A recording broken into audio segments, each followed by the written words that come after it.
नमस्कार दोस्तों, स्वागत है आप सभी का मेरे चैनल पे। आज हम स्टडी करने जा रहे हैं पर्यावरण संबंधी नीतियाँ एवं कानून का थर्ड पार्ट। इसके फर्स्ट पार्ट में हमने इसके इतिहास के बारे में पढ़ा था और वेटलैंड्स पर जो रामसर सम्मेलन हुआ था उसके बारे में पढ़ा था। यानी कि जो भी अलग अलग प्रकार के सम्मेलन हुए थे उन सब चीज़ों के बारे में हमने इस सम्मेलन के बारे में पढ़ा था।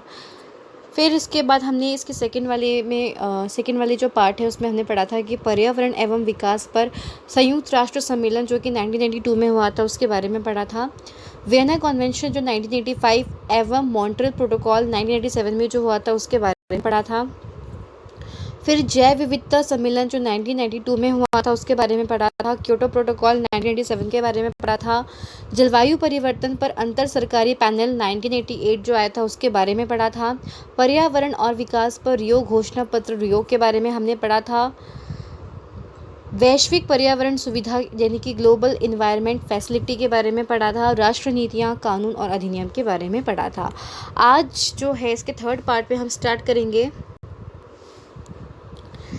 वन्य जीव सुरक्षा अधिनियम जो कि 1972 में आया था उसके बारे में हम पढ़ेंगे। भारत में वृहद पैमाने पर शिकार और वनों की कटाई के कारण वन्य जीवों की संख्या में कमी आई है।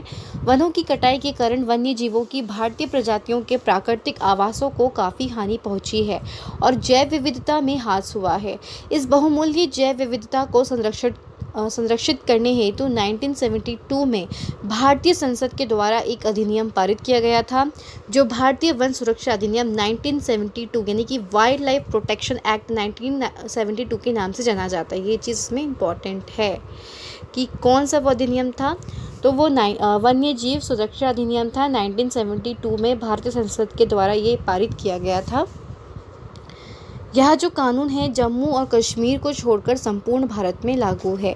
यह अधिनियम मुख्य रूप से दो प्रकार से वन्य जीवों को संरक्षण प्रदान करता है। तो पहला तो यह है कि संरक्षित प्रजातियों के शिकार पर निषेध एवं उनके परिवहन और व्यापार में सख्त नियंत्रण तथा संरक्षित क्षेत्रों यानी कि जैसे अभयारण्यों, राष्ट्रीय उद्यानों, संरक्षण भंडार और सामुदायिक भंडार की स्थापना ताकि वन्य जीवों के आवास स्थलों को सुरक्षा प्रदान की जा सके। इस अधिनियम के द्वारा समस्त वन्य जीवों संरक्षित करने हेतु 6 शेड्यूल हैं। इस अधिनियम के द्वारा पोचर, शिकारी और कोई भी व्यक्ति जो वन्य जीवों को मारने में शामिल हो के लिए सख्त दंड का प्रावधान है। यह ऐसा अधिनियम है जिसने मनोरंजन एवं खेल हेतु वन्य जीवों के शिकार प्रभावी रूप से प्रतिबंधित किया है। इस अधिनियम के अंतर्गत किसी भी वन्य जीव प्रजाति जो अधिनियम के शेड्यूल 1 to 4 में शामिल किए गए हों के आखेट पर पूर्ण प्रतिबंध है। हालांकि इसमें अपवाद स्वरूप कुछ परिस्थितियों में वन्य जीवों के आखेट के लिए परमिट दिया जा सकता है, जैसे कि वह रोगग्रस्त हो गया है या मानव जीवन या संपत्ति के लिए खतरनाक हो गया है या वैज्ञानिक शोध आदि के लिए आवश्यक हो। सबसे महत्वपूर्ण और शक्तिशाली अनुसूचियों में अनुसूची 1 और 2 शामिल हैं। इन अनुसूचियों में लुप्तप्राय पशु प्रजातियों को कवर किया गया है। इस अनुसूचियों के कुछ अनुभागों में कुछ प्रजातियों को पूर्ण सुरक्षा प्रदान की गई है और इनका किसी भी प्रकार से उल्लंघन नहीं किया जा सकता है। इस अनुसूची के महत्व को इस बात से समझा जा सकता है कि राजस्थान में काले हिरण यानी कि ब्लैक बक के शिकार किए जाने के कारण प्रसिद्ध अभिनेता सलमान खान को 5 साल की सश्रम कारावास की सजा सुनाई गई थी और मामला अभी उच्च न्यायालय में विचाराधीन है। सबसे महत्वपूर्ण और शक्तिशाली अनुसूचियों में अनुसूची 1 और 2 शामिल है। अच्छा, हाँ, ये पढ़ लिया है। अनुसूची 3 और अनुसूची 4 में अनुसूची 1 और 2 के ही समान प्रावधान है, लेकिन अंतर केवल इस बात का है कि ये उन वन्य जीवों को सुरक्षा प्रदान करता है जो लुप्त प्राय श्रेणी से बाहर है। इन अनुसूचियों के अंतर्गत दंड भी अनुसूची 1 और अनुसूची 2 की तुलना में कम है। अनुसूची 5 में उन जंतु प्रजातियों को शामिल किया गया है जिनका की आखेट किया जा सकता है, जैसे कि बत्तख, हिरण इत्यादि।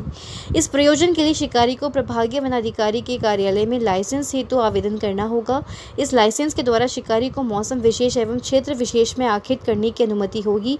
किसी भी प्रकार नियमों के उल्लंघन किए जाने पर लाइसेंस को वनाधिकारी द्वारा रद्द किया जा सकता है। अनुसूचित क्षेत्र खेती, कृषि एवं पौधों के जीवन से संबंधित है और यह वृहद संरक्षित पशु पार्क स्थापित करने के लिए अवसर प्रदान करता है। अब हम बात करेंगे कि जल प्रदूषण रोकथाम एवं नियंत्रण अधिनियम जो कि 1974 में आया था, इसके बारे में हम इसके बारे में हम स्टडी करेंगे।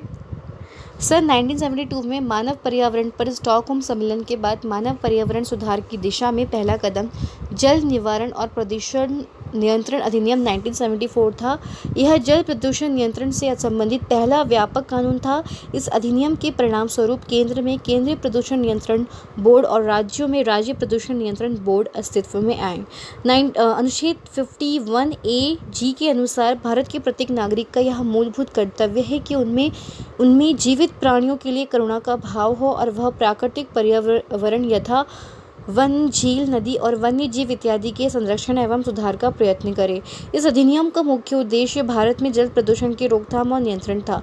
इस अधिनियम का एक उद्देश्य यह भी था कि केंद्र और राज्य स्तर पर प्रदूषण नियंत्रण बोर्ड की स्थापना हो ताकि अधिनियम के प्रयोजनों को पूरा करने किया जा सके।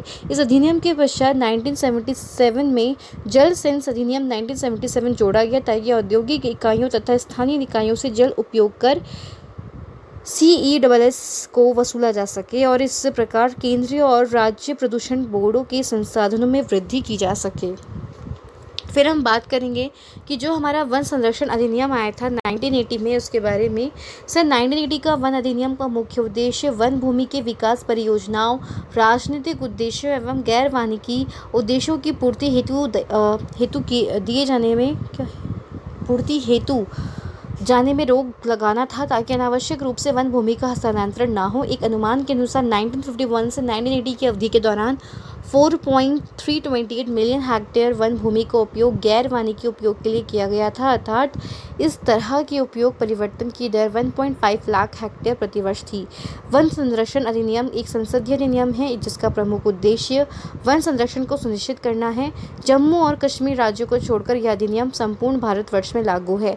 अधिनियम के तहत आरक्षित वनों, जो कि भारतीय वन अधिनियम 1927 के तहत आरक्षित किए गए हैं, की स्थिति को बदलने के निर्देश जारी करने में सक्षम होने के लिए केंद्र सरकार की पूर्व अनुमोदन लेना अनिवार्य है।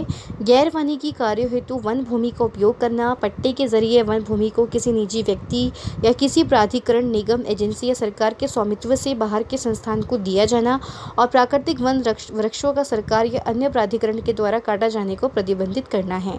अधिनियम की धारा 2 में वर्णित वन भूमि शब्द का अर्थ आरक्षित वन, संरक्षित वन या सरकारी रिकॉर्ड में जंगल के रूप में दर्ज क्षेत्र को दर्शाता है। भारतीय वन अधिनियम की धारा 4 के तहत अधिसूचित भूमि भी वन संरक्षण अधिनियम 1980 के दायरे में आ जाएगी। सर्वोच्च न्यायालय में यह भी कहा गया है कि वन शब्द को जैसे भी शब्दकोश में परिभाषित किया गया हो वह भी वन भूमि के अंतर्गत शामिल किया जाएगा। शब्द जंगल अधिसूचित निजी वन को छोड़कर निजी भूमि पर उठाए गए वृक्षारोपण के लिए लागू नहीं होगा। ऐसे वृक्षारोपण में आने वाले वृक्ष राज्यों के कृत्यों और नियमों द्वारा शासित होंगे। शब्द पेड़ का अर्थ एक ही अर्थ होगा जैसे कि भारतीय वन अधिनियम 1927 के खंड 2 में परिभाषित किया गया है। अब हम पढ़ लेते हैं वायु प्रदूषण रोकथाम एवं नियंत्रण अधिनियम, जो कि 1981 में आया था। हमारे प्राकृतिक संसाधनों के संरक्षण हेतु व्यापक कानूनों में से एक है वायु अधिनियम है, जिसे भारतीय संसद ने 1981 में पारित किया गया था। इसके द्वारा वायु की उच्च गुणवत्ता बनाए रखने हेतु वायु प्रदूषण के स्तर को नियंत्रित करने के उपाय किए गए हैं। प्रदूषण को नियंत्रित करने हेतु भारत सरकार ने 1981 में इस अधिनियम को पारित कर दिया था। इसके अनुसार उद्योग, वाहन, विद्युत संयंत्रों आदि वायु प्रदूषण के स्रोतों के कणों, सीसा, carbon monoxide, sulphur dioxide, nitrogen oxide, वाष्पशील कार्बन यौगिकों VOC या अन्य विषाक्त पदार्थों को छोड़ने की अनुमति नहीं है। इसके द्वारा केंद्र एवं राज्य प्रदूषण नियंत्रण बोर्डों को यह शक्ति प्रदान की गई कि क्षेत्र विशेष को प्रदूषण नियंत्रण क्षेत्र घोषित कर सके। प्रदूषण फैलाने वाले औद्योगिक इकाइयों पर प्रतिबंध लगाने या किसी भी सरकारी या गैर सरकारी या निजी निकायों से वायु प्रदूषण के उत्सर्जन को सीमित करने के लिए सशक्त किया है। यह इन बोर्डों को किसी भी संगठन में निरीक्षण हेतु प्रवेश करने और विश्लेषण हेतु नमूने लेने का अधिकार देता है। अधिनियम के अनुसार राज्य प्रदूषण बोर्ड की सहमति के बिना एस्बेस्टस, सीमेंट, उर्वरक और पेट्रोलियम उद्योगों इत्यादि क्षेत्रों में कोई भी व्यक्ति उद्योगों को संचालित नहीं कर सकेगा। अधिनियम के मुख्य उद्देश्यों निम्नानुसार है।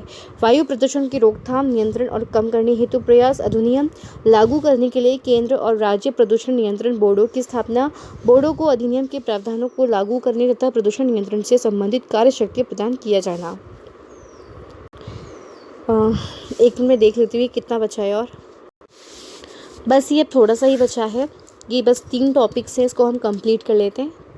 राष्ट्रीय पर्यावरण अधिनियम जो कि 1986 में आया था, तो 1972 में स्टॉकहोम में आयोजित मानव पर्यावरण पर संयुक्त राष्ट्र सम्मेलन में लिए गए फैसलों को लागू करने के लिए भारतीय संविधान के अनुच्छेद 253 के तहत पर्यावरण अधिनियम 1986 को बनाया गया था।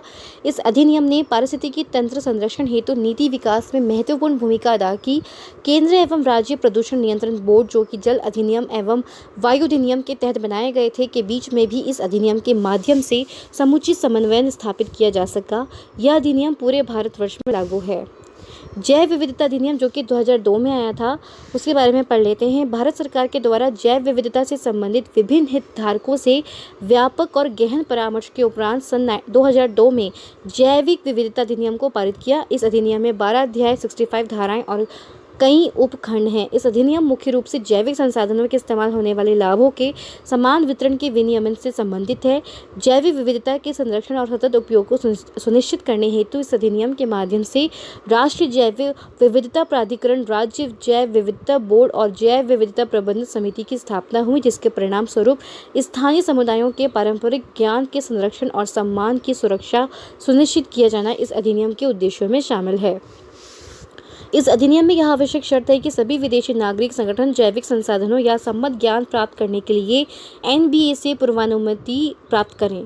भारतीय वैज्ञानिक या किसी व्यक्ति के द्वारा अपने अनुसंधान के परिणामों को विदेशी नागरिकों संगठनों को स्थानांतरित करने या साझा करने से पूर्व यह आवश्यकता है कि वह NBA से अनुमति प्राप्त कर ले। इसके अतिरिक्त NBA को अधिकार है कि वह किसी भी ऐसे क्षेत्र को जो जैव विविधता के दृष्टिकोण से महत्वपूर्ण है को जैव विविधता विरासत स्थल घोषित कर सकता है। इसके अतिरिक्त इस अधिनियम में लुप्तप्राय प्रजातियों के संरक्षण और पुनर्वास का भी प्रावधान है। इस अधिनियम में राष्ट्रीय, राज्य और स्थानीय जैव विविधता कोष के निर्माण और जैव विविधता के संरक्षण में इसके उपयोग का भी प्रावधान है। अभी लास्ट है राष्ट्रीय पर्यावरण नीति 2006। पर्यावरण, वन और जलवायु परिवर्तन मंत्रालय द्वारा सन 2006 में राष्ट्रीय पर्यावरण नीति बनाई गई, जिसका लक्ष्य सभी विकासात्मक गतिविधियों में पर्यावरण संबंधी चिंताओं को शामिल किया जाना था। यह नीति विशेष रूप से प्राकृतिक संसाधनों के संरक्षण पर बल देती है और यह स्पष्ट करती है कि संरक्षण में सहायता करने का सबसे अच्छा तरीका यह सुनिश्चित करना है कि संसाधनों के हाट से आजीविका प्राप्त करने के बजाय उनकी संरक्षण आजीविका प्राप्त हो। पर्यावरण में हाट से अक्सर गरीबी और खराब स्वास्थ्य को जन्म देता है। यह दस्तावेज उन नीति आधारित सिद्धांतों पर प्रकाश डालता है जो स्थायी विकास प्रक्रियाओं में मनुष्य की महत्वपूर्ण भूमिका, पर्यावरणीय संसाधनों की गैर पारगम्यता और अतुलनीय मूल्यों, सभी के लिए विकास के अधिकार, पर्यावरणीय संसाधनों के उपयोग में इक्विटी और पर्यावरणीय मुद्दों से निपटने में विकेंद्रीकृत और बहुआयामी दृष्टिकोण की आवश्यकता इत्यादि को प्रभावित करते हों। तो पर्यावरण नीति के उद्देश्यों में शामिल है महत्वपूर्ण पर्यावरण संसाधनों का संरक्षण, गरीबों के लिए आजीविका की सुरक्षा, आर्थिक और सामाजिक विकास में पर्यावरणीय चिंताओं का एकीकरण, पर्यावरण संसाधन उपयोग में दक्षता, पर्यावरण प्रशासन और पर्यावरण संरक्षण के लिए संसाधनों में वृद्धि। तो ये था हमारा टॉपिक पर्यावरण के बारे में कि कौन कौन सी नीतियाँ आई, कानून बने थे उसके बारे में। तो काफ़ी लंबा टॉपिक था जो कि अब फिनिश हो गया है। तो आज के लिए इतना ही, फिर हम मिलते हैं एक नेक्स्ट वीडियो में न्यू टॉपिक के साथ। और इसका जो PDF है वो मैं टेलीग्राम में डाल दूँगी, आप वहाँ से डाउनलोड कर लीजिएगा। तो चलिए आज के लिए इतना ही, तब मिलते हैं न्यू वीडियो में एक न्यू टॉपिक के साथ। तब तक के लिए धन्यवाद।